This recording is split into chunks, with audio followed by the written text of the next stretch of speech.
તો ભાવનગરના ઉખરલા ગામે 3 શખ્સોના મોત નિપજ્યા અને ગુજરાત ફર્સ્ટની ટીમ ઘટના સ્થળે પહોંચી છે। ત્રણેયના મૃતદેહને ભાવનગર સિવિલ હોસ્પિટલ ખસેડાયા છે। વર્તેજ પોલીસ દ્વારા સમગ્ર મામલે તપાસ શરૂ કરાઈ છે। મહાવીરસિંહની વાડીમાં 11 શખ્સો જુગાર રમતા હતા।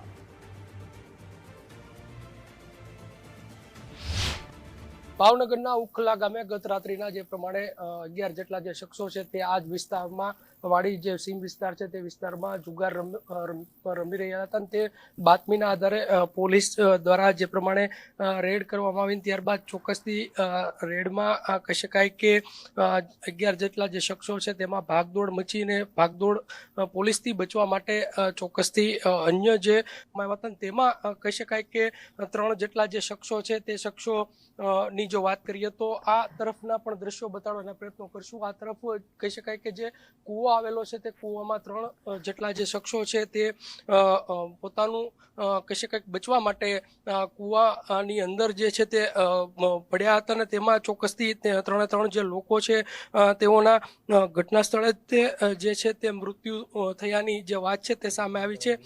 બીજી તરફની જો વાત કરીએ તો જે પ્રમાણે આ સમગ્ર ઘટના છે તે ઘટનાથી ચોક્કસથી કહી શકાય કે પોલીસ દ્વારા જે છે તે તપાસ હાથ ધરવામાં આવી છે। 8 જેટલા જે શખ્સો છે તેને વર્તેજ પોલીસ મથક પર લઈ જવામાં આવ્યા છે। હાલ 3 જે શખ્સો જે છે તે આમાં કૂવામાં પડી અને તેનું મૃત્યુ થયું હતું। તેમાં કહી શકાય કે તેઓની જે ડેડ બોડી છે તેને ભાવનગરની સરટી હોસ્પિટલ છે તે ખાતે ખસેડવામાં આવી છે। હાલ જોકે વર્તેજ પોલીસ છે તે તપાસ કરી રહી છે। કેમેરા પર્સન વિજય જાદવની સાથે કુણાલ બારડ, ગુજરાત ફર્સ્ટ, ભાવનગર।